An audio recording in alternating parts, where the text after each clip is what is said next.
Good afternoon, everybody. I brought some heavy hitters in here with me today. Today marks 1 month of President Trump's return to the Oval Office, and there is no denying this administration is off to a historic start. The president has already signed 73 executive orders. That is more than double the number signed by Joe Biden and more than quadruple the number signed by Barack Obama over the same period.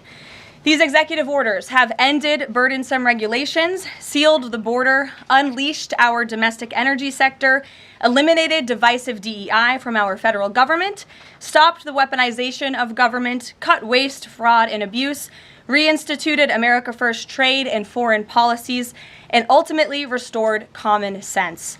The president also signed the Laken Riley Act into law, which ensures ICE will detain illegal aliens arrested or charged with theft or violence. As of today, the Senate has already confirmed 18 cabinet-level nominees, which is more than at this point under the Obama administration in 2009, and more than double the pace of the Biden administration in 2021. And today, we expect Kash Patel to be confirmed as the next director of the FBI. We are proud to announce that the president will host his first official cabinet meeting here at the White House next Wednesday, February 26th.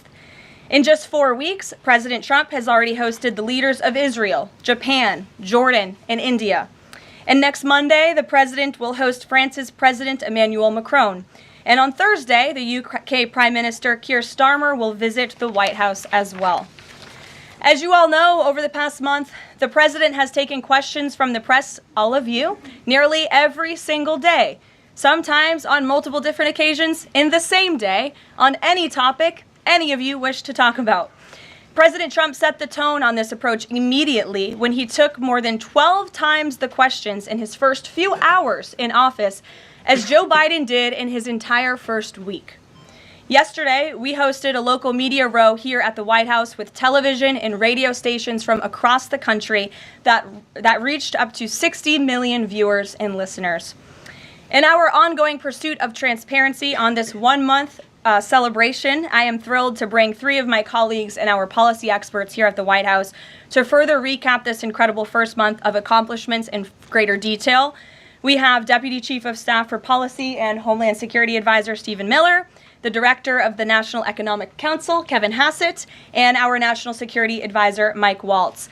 I will hand it over to them. They will deliver brief remarks on the accomplishments of this administration in the first month, and then we will open it up to Q&A. When we open up the Q&A portion, I do ask, for the sake of efficiency in this room, that you direct your question to the principal you seek an answer from, and I will call on you in this room. But first, I will let them roll through their remarks, and first up, I'll turn it over to Stephen Miller. Thank you. It's great to be back.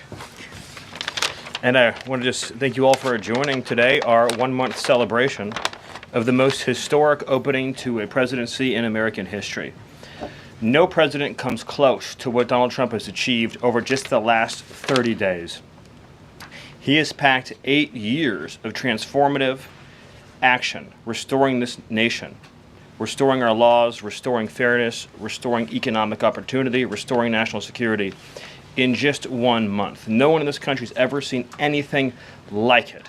And when you look at the consequentiality and the significance and the transformative nature of the actions he's taking, it truly defies description. For example, in just one area, this nation has been plagued and crippled by illegal discrimination, diversity, equity, and inclusion policies.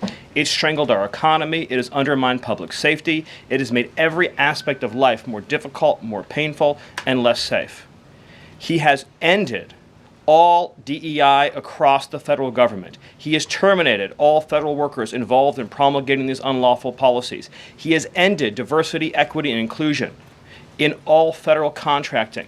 He has restored merit as the cornerstone of all federal policy, restored the full, fair, impartial enforcement of our federal civil rights laws for the first time in generations. And he has cracked down on individuals across this government and nonprofits who have engaged in illegal racial discrimination against the American people. This includes making clear to every educational institution in this country that ending diversity, equity, and inclusion, ending unlawful race discrimination is a precondition of receiving federal funds.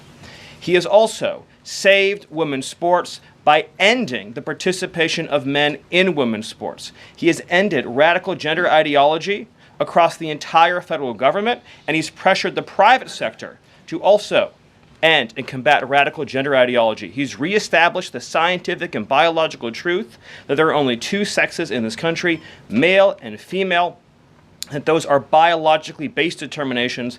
They are not based and can never be based on gender identity. That includes rooting out of the Department of Defense all DEI policies, all critical race theory, all gender madness, and once again having a military that is focused solely and exclusively on readiness, preparedness, and lethality.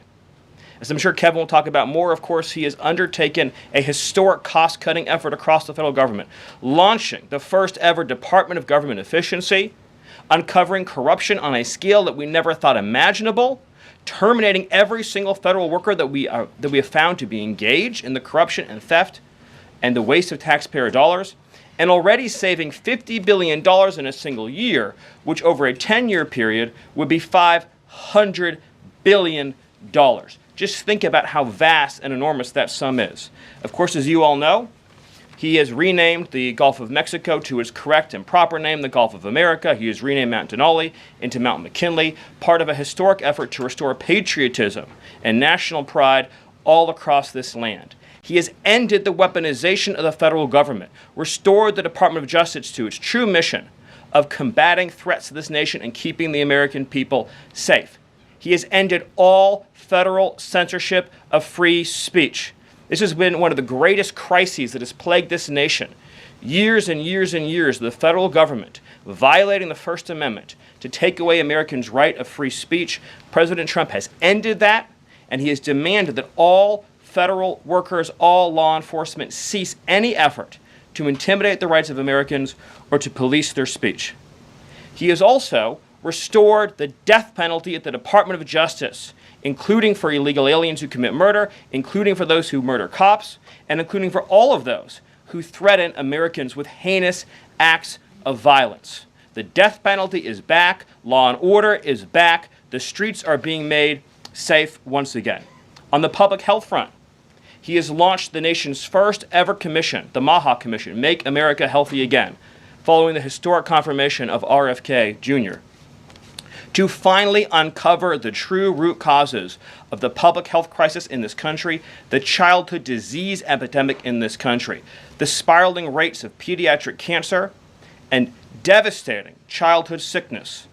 He has finally created a situation where the federal health agencies in this country will be focused on preventing disease, on keeping children from getting sick in the first place, not sending them to a lifetime in and out of hospitals, suffering needlessly, when we can find ways to prevent this epidemic of illness. Then, of course, on Homeland Security.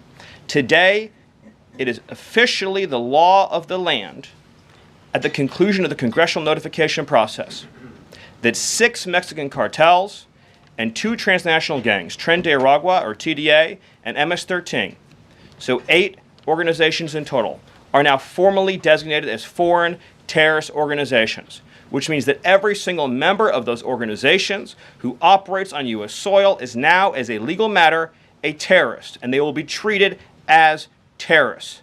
This is a sea change in U.S. policy, and this means the Department of Justice and the Department of Homeland Security, along with the rest of U.S. law enforcement and the Department of Defense, are now operating in a legal reality where these cartels are recognized as terrorists. And there will be a whole of government effort to remove these terrorists from our soil and to degrade their ability to threaten or undermine any American security or sovereignty interests. Border crossings, since the day he took office, are down 95%. I think it's almost impossible to even describe the scale and scope of that achievement. President Trump, within days of taking office, cut border crossings 95%. And those few who have dared to cross are being either prosecuted or deported. They're either facing significant jail time for trafficking, smuggling, harboring, aiding, impeding, or they're being immediately removed from our soil. Either way, at the end of the process, they are going home. He's re-implemented Remain in Mexico. and he has obtained historic cooperation from foreign countries all around the world in accepting their deportees back. And he has used the United States military to fully seal the southern border with a historic deployment of both active duty and National Guard troops, resumed the building of infrastructure, he has opened up Guantanamo Bay, and he's using military aircraft to carry out deportations all across this country.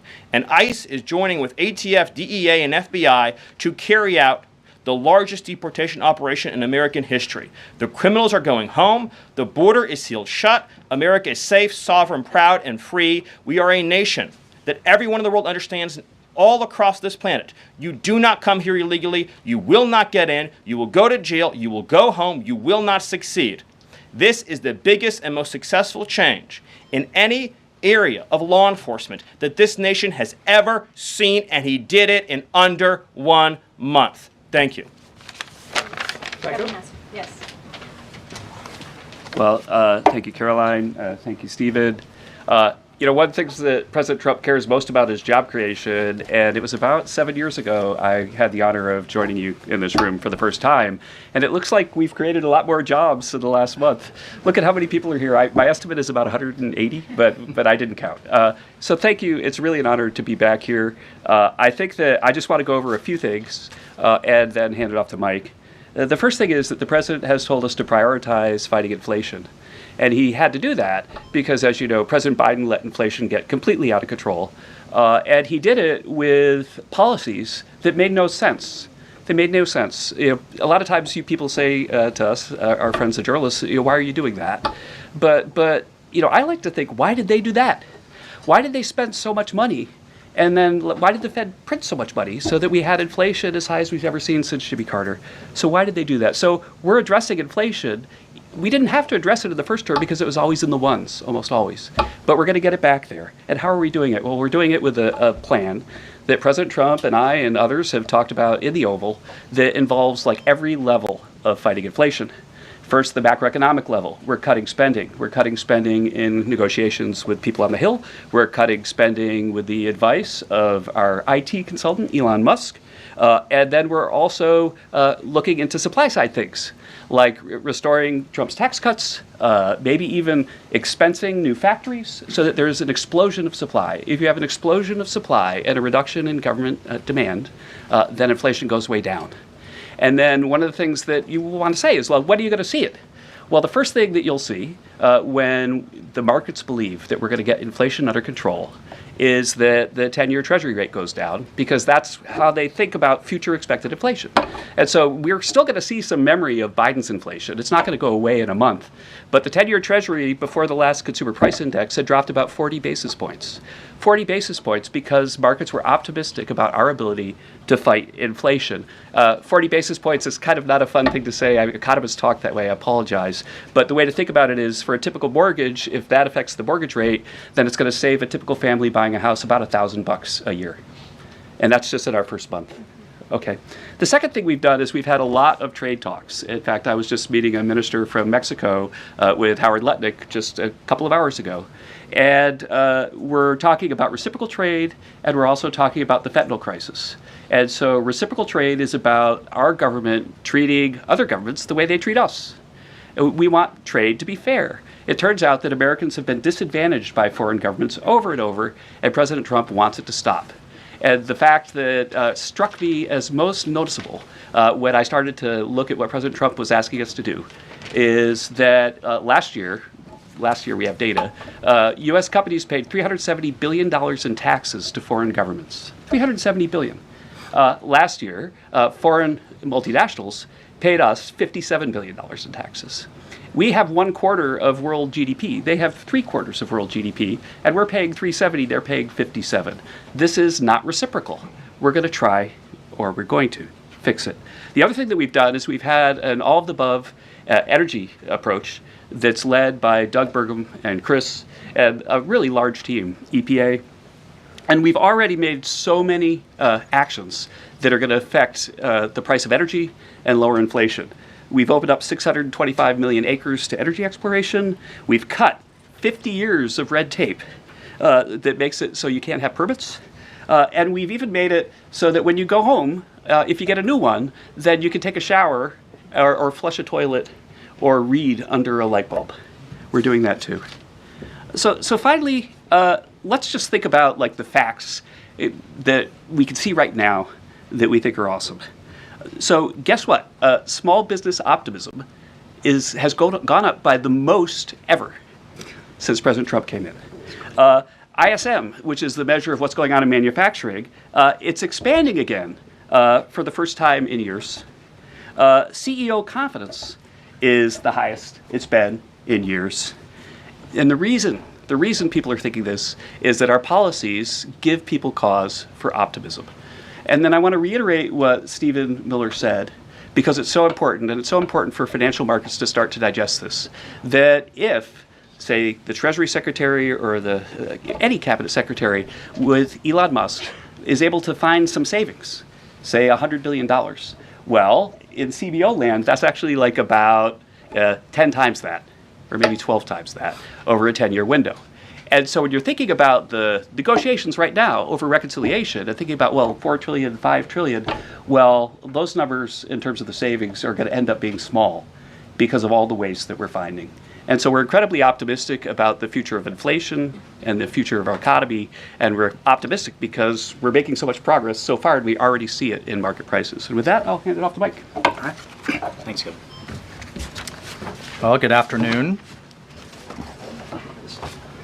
What a month, and what a sea change in our foreign policy. In addition to what we're doing on the border and restoring American sovereignty, in addition to what we're doing in our economy and the job creation and the inflation reduction, we are bringing the world back to where it was at the end of President Trump's first term, which is a world of peace, prosperity, and looking forward and getting us out of the chaos that we've just seen over the last 4 years. So over the last month, just to name a few, I had the honor of sitting in the Oval Office as President Trump spoke with President Putin, and then immediately spoke with President Zelensky, and both of them said only President Trump could bring both sides to the table, and only President Trump could stop the horrific fighting that has been going on now for the better part of 4 years, and that only President Trump could drive the world back to peace. Both of those leaders said that in back-to-back calls. And of course, we just had our historic talks mediated by our good friends and partners, Saudi Arabia. We give great thanks to Crown Prince Mohammed bin Salman for hosting, and sat down for the first time in years with the Russians and talked about a path forward with peace. On top of that, and one of the things that led to that was the tremendous confidence building measure that we had with the release of Mark Fogel. I'll remind everyone, the last time that we had an American released from the Russians, either we gave up a deadly spy, pressured our allies to give up a lethal killer, or we released, under the Biden administration, the world's most notorious arms dealer, Victor Bout, who, by the way, had one of his main clients for arms, the cartels in Mexico and Central America. We gave up none of that.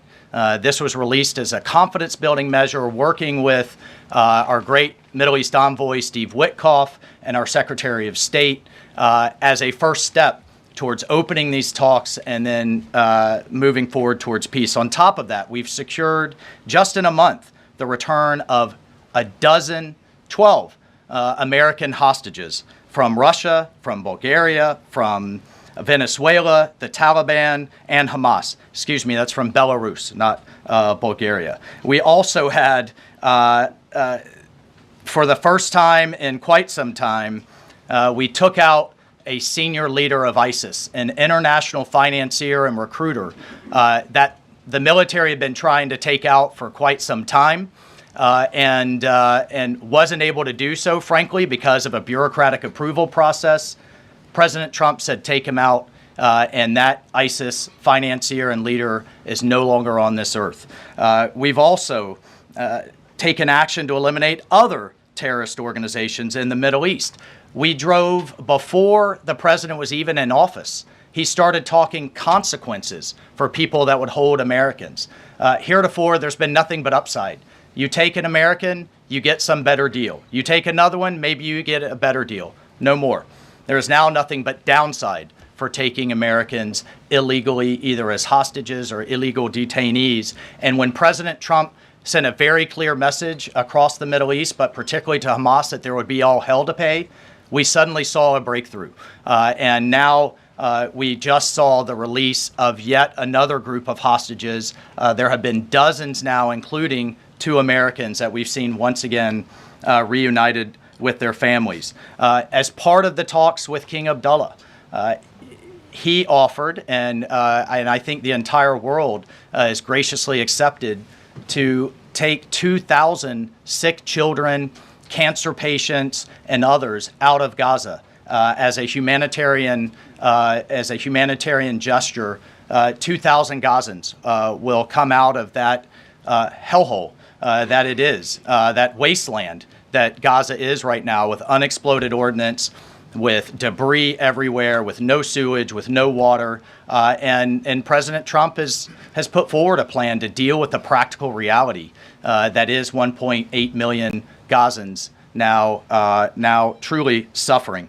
And then, just to bring it back to our own hemisphere, we've seen literally in the last month, after years of national security experts, the generals in charge, and others testifying and ringing the alarm bells about the Chinese Communist Party's presence in our own hemisphere, particularly in the Panama Canal. We're seeing the leadership of Panama step away from the Belt and Road program, move away from China and back towards the United States, and even enter into talks and other negotiations about addressing the ports on either side of the canal. And then finally, last but not least, we've had 4 world leaders in the White House, in the Oval Office. We've had the Prime Minister of Japan, the Prime Minister of India, the King of Jordan, and of course the Prime Minister of Israel, just in the last 4 weeks. And next week, we'll have the Prime Minister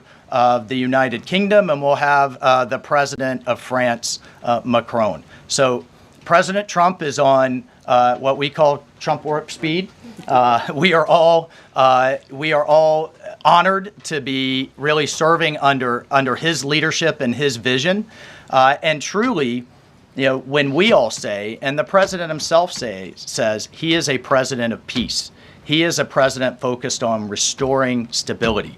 I think the entire world saw what the world will look like without strong American leadership in the last 4 years. And it's truly been an honor to get us back to where we were and back on track under President Trump's leadership. Thank you, Mike. Mm-hmm. Thank you.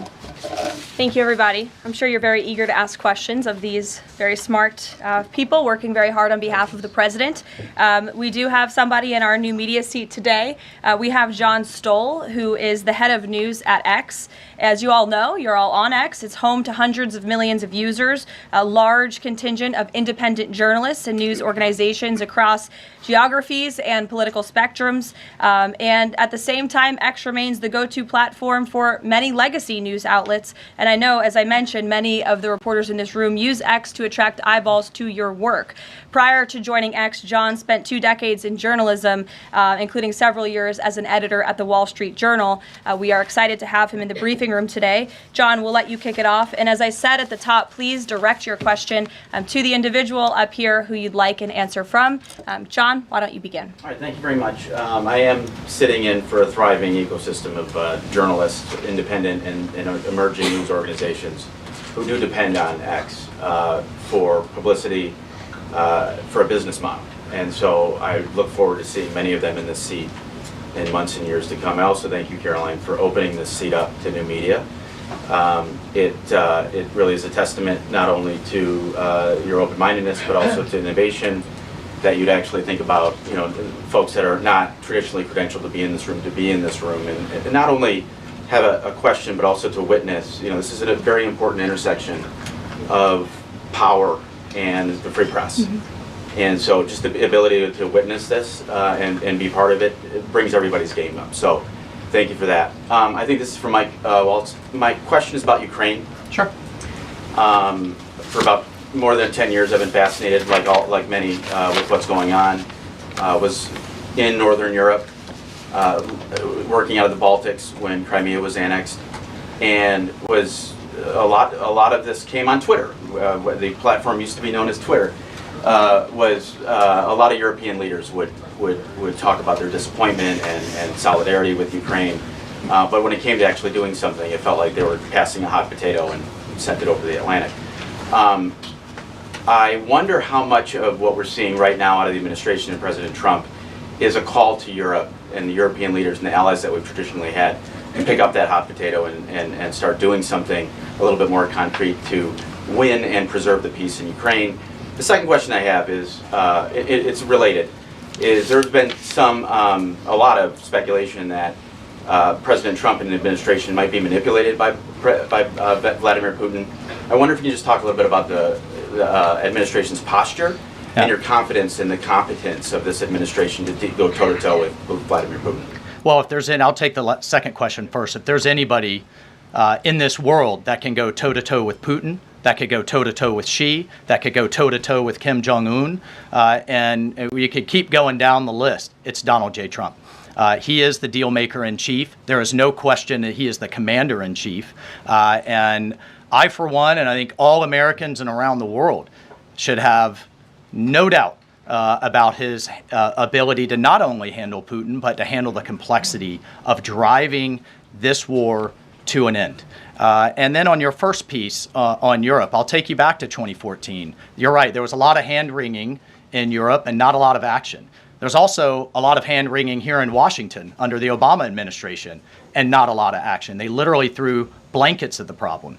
And so I'll remind everyone that Putin had some type of conflict, invasion, or issue with their neighbor under President Bush with Georgia, under President Obama with Ukraine 2014, not under President Trump 45, and again with President Biden in 2022. The war should have been deterred. The war should have never happened, and I have no doubt it would not have happened under President Trump and will stop under President Trump again. But I just want to push back on this notion of our European allies not being consulted as we've entered into this process. I already mentioned the immediate phone call President Trump made to President Zelensky. He has talked to President Macron of France repeatedly last week. President Macron convened European leaders and then is coming here on Monday. Prime Minister Starmer is coming next Thursday.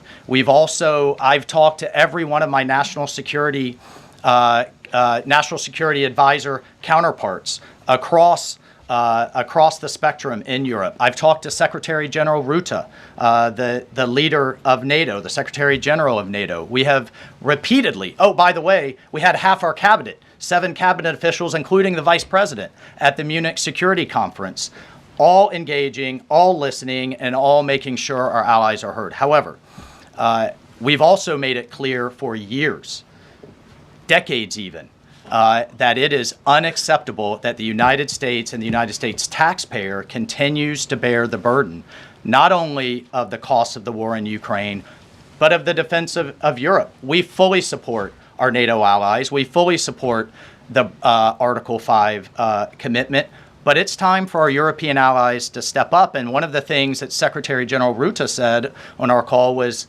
this last couple of weeks have been a real wake-up call. And I asked him, what have you been missing the last couple of years? The fact that we are going to enter into a NATO summit this June with a third of our NATO allies still not meeting the 2% minimum, a commitment they made a decade ago, literally a decade ago, with a war on their doorstep, the largest war that they're all extremely concerned about, but yet it's, well, somebody else needs to pay. We've got other domestic priorities. It's unacceptable. President Trump's made that clear. And the minimum needs to be met. We need to be at 100% in this June at the NATO summit. And then let's talk about exceeding it, which is what President Trump has been talking about with 5% of GDP. Europe needs to step up for their own defense as a partner, and we can be friends and allies and have those tough conversations. Great. Peter. Thank you, Caroline. I have a Ukraine one and a Doge one. Who can talk Doge? Stephen. I could do Doge then. all of us. Well, so Stephen, we're hearing about these Doge dividend checks that would be 20% back to taxpayers, 20% to pay down the debt. 60% is left. Who gets that? Well, the way that it works is when you achieve savings, you can either return it to taxpayers, you can return it to our debtors, or it can be cycled into next year's budget, and then it just lowers the overall baseline for next year. So in other words, you can just transfer it into the next fiscal window and then lower the overall spending level.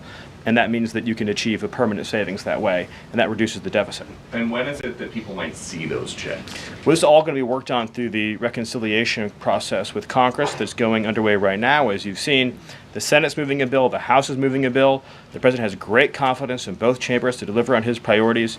I would just take this opportunity to note that President Trump has made a historic commitment to the working class of this country to fight for major tax relief and major price relief.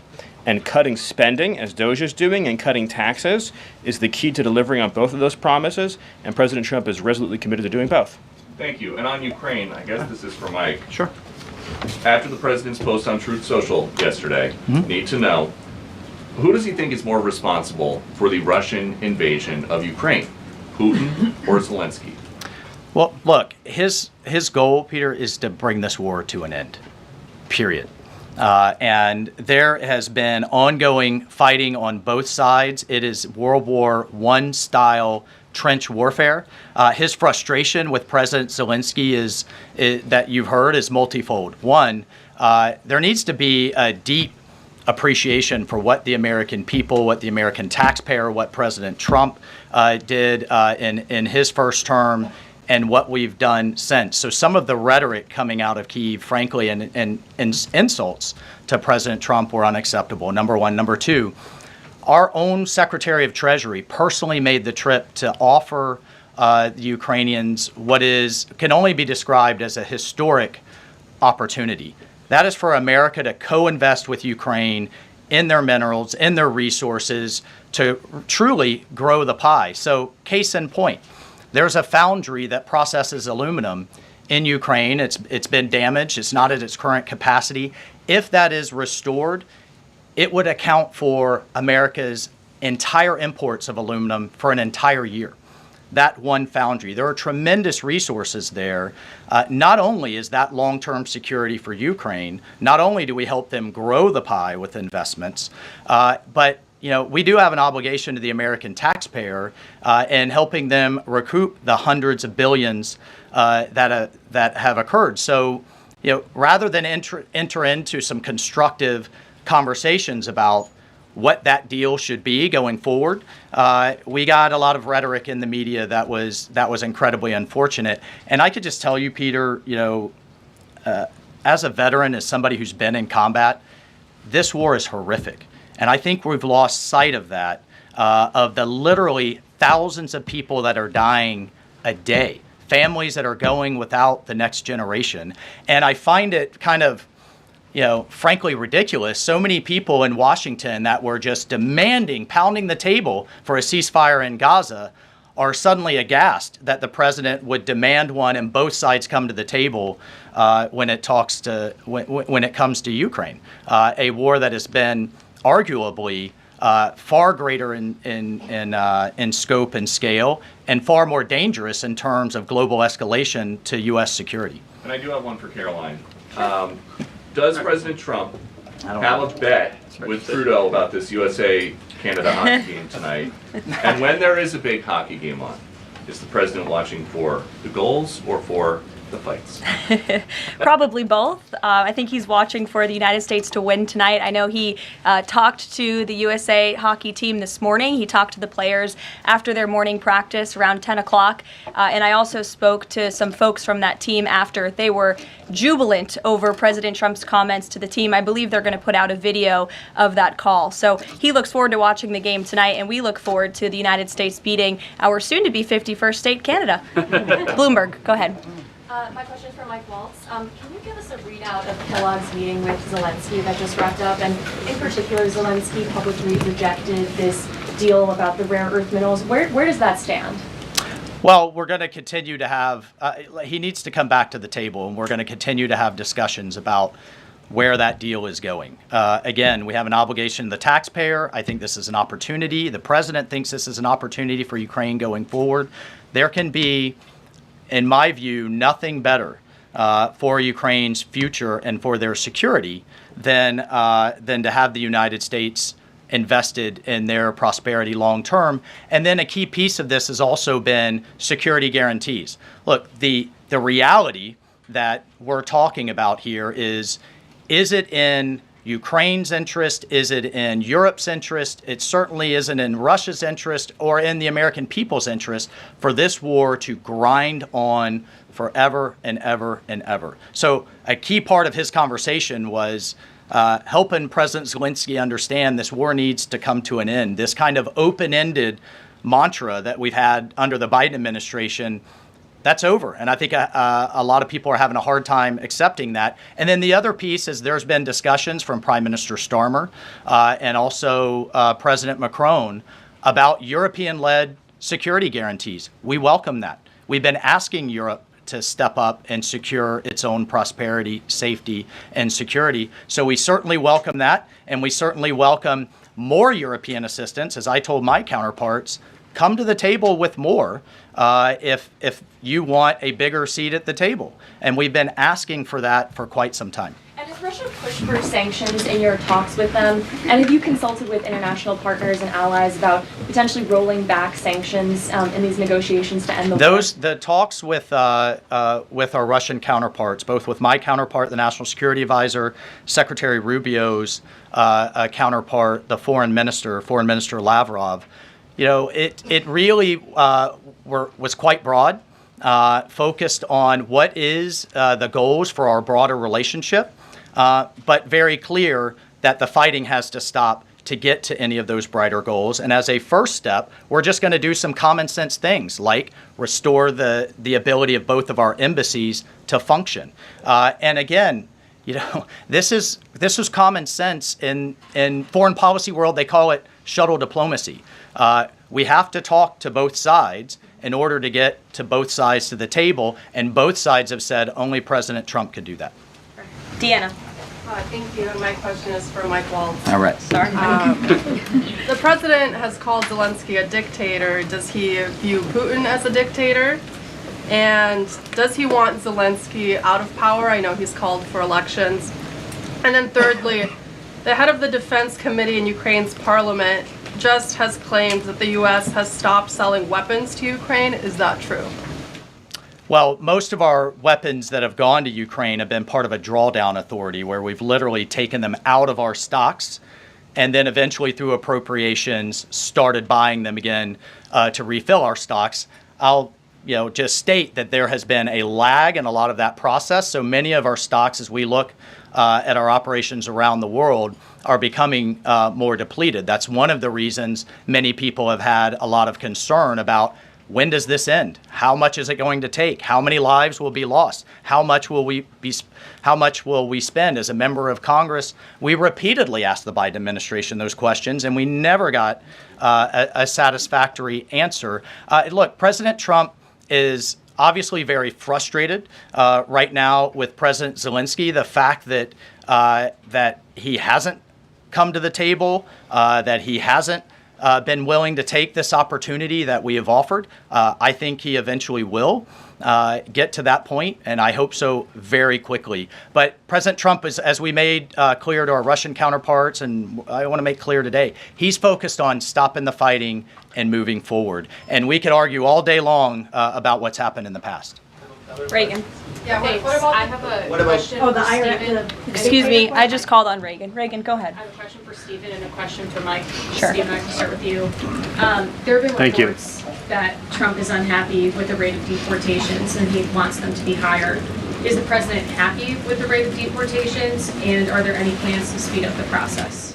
Well, first of all, we all appreciate the encouragement from the media to deport as many illegal aliens as humanly possible. So thank you, and I will promise you that the full might of the Department of Homeland Security, the Department of Justice, the Department of Defense, and every element and instrument of national power will be used to remove, with speed, all criminal illegals from the soil of the United States of America, to enforce final removal orders, and to ensure that this country is for American citizens and those who legally belong in this country.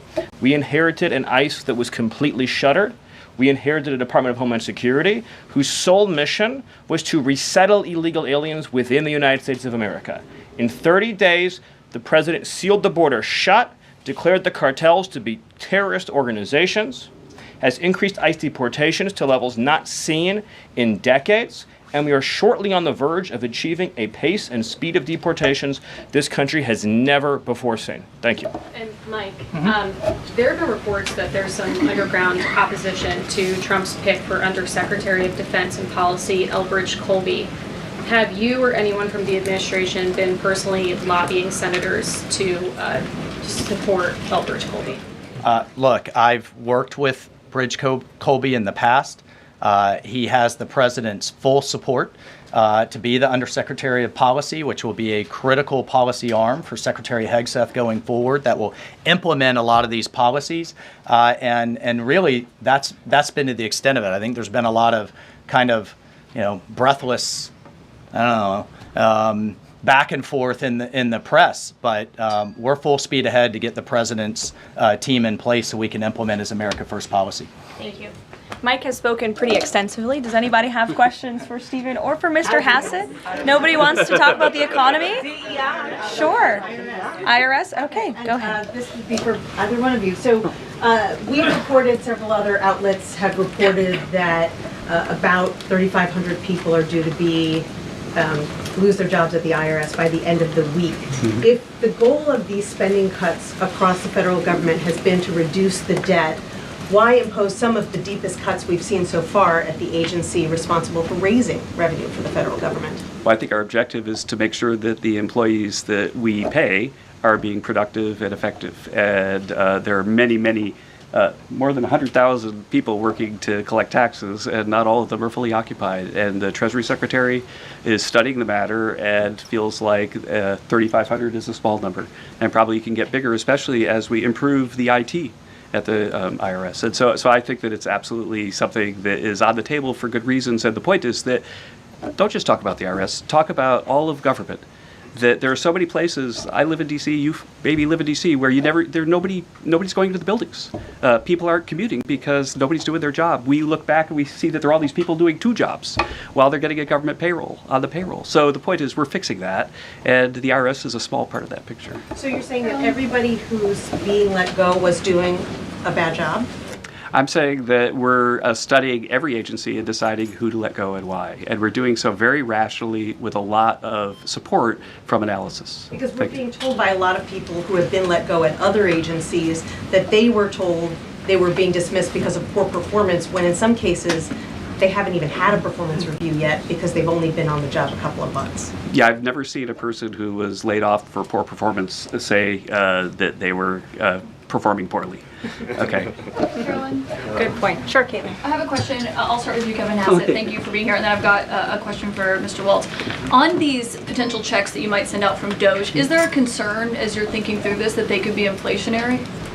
Oh, absolutely not, because imagine if we don't spend government money and we give it back to people, then if they spend it all, then you're even. But they're probably going to save a lot of it, in which case you're reducing inflation. Okay, so and also, when the government spends a lot, that's what creates inflation. We learned that from Joe Biden. And so if we reduce government spending, then that's, reduces inflation. And if you give people money, then they're going to save a bunch of it. And when they save it, then that also reduces demand and reduces inflation. Okay, so you're not worried about it. And no, Mr. Waltz, to follow up on Peter's question, you wrote in an op-ed in the fall of 2023 that, quote, Putin is to blame, certainly like Al-Qaeda was to blame for 9/11. Do you still feel that way now, or do you share the president's assessment as he says Ukraine is to blame for the start of this war? Well, it shouldn't surprise you that I share the president's assessment on all kinds of issues.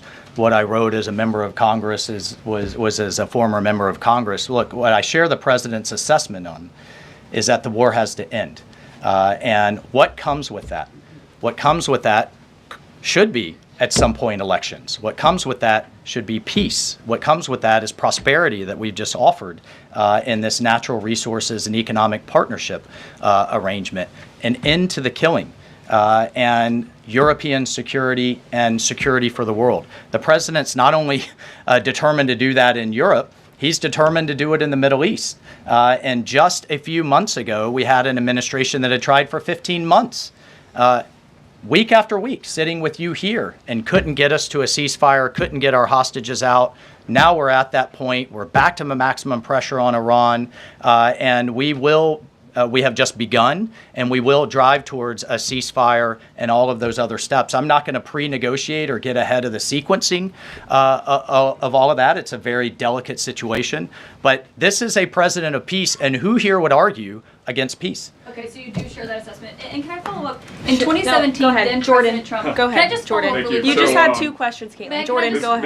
I have an Hassett. important follow-up. Jordan, for go my ahead. friends. So, Go ahead. Mr. Hassett, you were speaking about tariff revenue, and you also addressed a question about the IRS.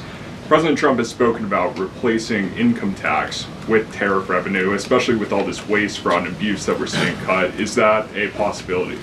Absolutely. And in fact, if you think about the China tariff revenue that we're estimating is coming in from the 10% that we just added, plus the de minimis thing, that it's between $500 billion and $1 trillion over 10 years is our estimate. And that's something that is outside of the reductions that markets are seeing through the negotiations up on the Hill. And so we expect that the tariff revenue is actually going to make it much easier for Republicans to pass a bill, and that was the president's plan all along. And then I have a question for Stephen Miller about Doge. So you spoke about Doge. You said roughly $50 billion is set to be cut in a year of waste, fraud, and abuse by unelected bureaucrats. We're hearing this ironic narrative from the president's critics and the left-wing media that Elon Musk is an unelected bureaucrat and he's doing all this terrible stuff. Isn't one of Doge's objectives to get rid of the federal bureaucracy, the deep state, and also who was running the White House when Joe Biden was in office? Because I don't know a single person who believes it was Joe Biden. Yes, you're tempting me to say some very harsh things about some of our media friends. Yes, it is true that many of the people in this room for 4 years failed to cover the fact that Joe Biden was mentally incompetent and was not running the country. It is also true that many people in this room who have used this talking point that Elon is not elected fail to understand how government works. So I'm glad for the opportunity for a brief civics lesson. A president is elected by the whole American people. He's the only official in the entire government that is elected by the entire nation, right? Judges are appointed, members of Congress are elected at the district or state level, just one man. And the Constitution, Article 2, has a clause known as the vesting clause, and it says the executive power shall be vested in a president, singular.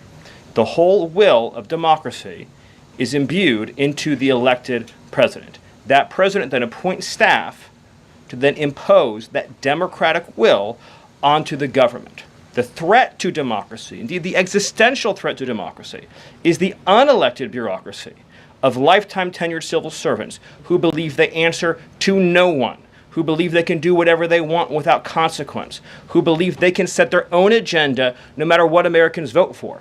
So Americans vote for radical FBI reform, and FBI agents say they don't want to change. Or Americans vote for radical reform on our energy policies, but EPA bureaucrats say they don't want to change. Or Americans vote to end DEI, racist DEI policies, and lawyers at the Department of Justice say they don't want to change. What President Trump is doing is he is removing federal bureaucrats who are defying democracy by failing to implement his lawful orders, which are the will of the whole American people. Thank you. Thank you very much, everybody. I'm looking at the clock. We've almost had an hour of time. I know a couple of these individuals have a meeting to get to at 2 p.m., so you're welcome to follow up with my team for further questions. We're going to let these guys get back to running the United States government, and we will see you all later. President Trump will be speaking at 3 o'clock at the Black History Month reception. So thank you. It's good to see you. We'll see you in a bit. Thanks.